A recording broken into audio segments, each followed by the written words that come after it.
Hello दोस्तों, सो कैसे हैं आप सभी। मिड टर्म्स हो चुके हैं खत्म। तो मिड टर्म में क्या हुआ है असल में ऐसा। देखो यार, एक चीज होती है दोस्तों के साथ पढ़ाई करना, दोस्तों के साथ मजाक मस्ती करना बहुत अलग चीजें हैं, ठीक है ना।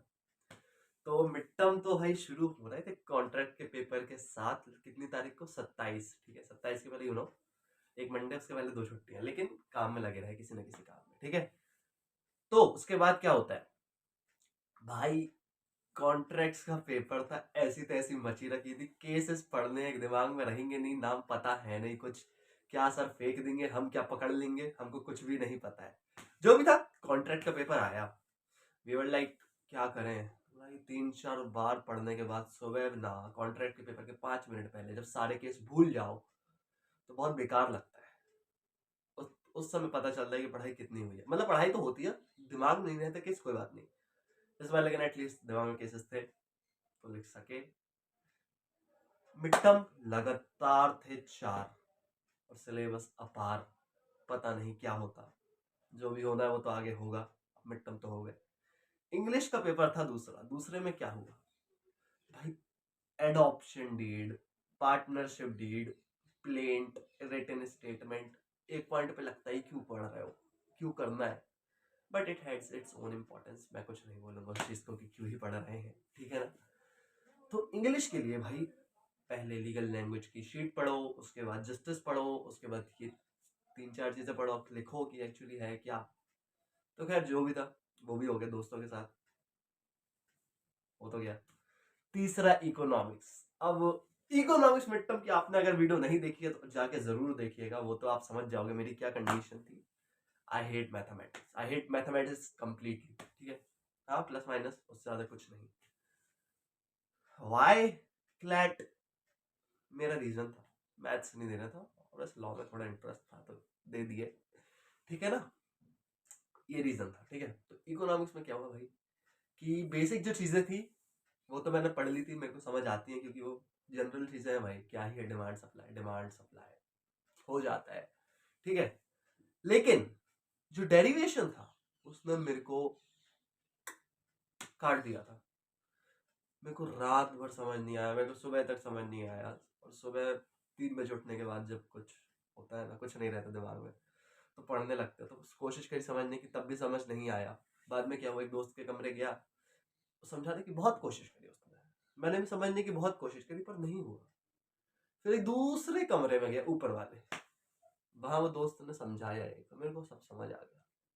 मैंने बोला बस, लेट्स डू, अब करते हैं। लेकिन फिर करे, फिर भूल गए कि असल में ये स्टेप के बाद आता क्या है, एक स्टेप। खैर जो भी था, कोई बात नहीं। एग्जाम शुरू होता है, मैंने बोला पेपर साइड में, पहले आंसर शीट ऊपर से फिल कर लो, नहीं तो देख के एकदम से आंसर शीट में फिल ना करूं तो पता नहीं क्या हो जाएगा। लोग सप्लीमेंट्री लेते हैं, धड़कने हम लोग की तेज होती हैं, पता नहीं क्यों कि लोग इतना लिख कैसे लेते हैं। हम तो लिखते ही नहीं आता है, क्योंकि हम पढ़ते हैं ना, हम लिखते तो है ही नहीं, और लिखना इंपॉर्टेंट है, ठीक है। इकोनॉमिक्स हो गया। Now come to political science. भाई पॉलिटिकल साइंस को लेके I was very much confident, because पता है कि हाँ ये कर सकते हैं। लेकिन वही बात है, जिस पे कॉन्फिडेंस रखते हो तो काम तो डल ही जाता है कहीं ना कहीं। तो paper was easy, not easy, it was moderate. Moderate, ठीक है, मॉडरेट था। और उसके साथ क्या था भाई, लेंदी था यार पेपर। लेंदी बहुत होता है पॉलिटिकल में, मेरे तो नंबर नहीं आते हैं। सो लेंदीनेस के कारण थोड़ा सा छूट गया, थोड़ा सा नहीं, बहुत सारा छूट गया।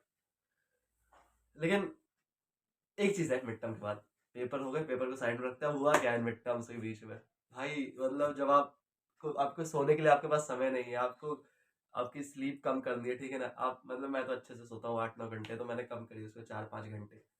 अब भाई पेपर के बाद आके सो जाना, उसके बाद पूरी एक लाइन लेना 2 बजे, 2 के बाद फिर 4 पे उठना, फिर शुरू करना, फिर पेपर के बाद सोना, ये होता था। तो इस बीच जब दोस्तों का जो ग्रुप है उसमें मैसेज आते हैं, wake me at 3, wake me at 5, wake me at 7 AM, wake me before exam, before 1 hour before exam, wake me at 12 PM। भाई मतलब ये सारे मजा तो आती है मैसेजेस को पढ़ने में भी अलग ही, पता। और उसके बाद भाई मिड टर्म खत्म हुआ, तो एक शॉट अभी डला होगा, यूट्यूब पे हाल ही में डला है। होली खेली थी भाई, क्या मजा आई है, बहुत मजा आई है भाई। I am suggesting you all the juniors, आप लोग अगर कोई भी इस वीडियो को देख रहा है, अगर हो सके तो हॉस्टल लाइफ जीना बहुत अच्छी होती है, पढ़ाई के हिसाब से भी और इन चीज़ों के हिसाब से भी, बिकॉज आपको नया एनवायरनमेंट मिलता है, अलग अलग प्रकार के लोग मिलते हैं, and that is something you don't want to miss. जीना जरूर। This is for this mid term. Bye bye.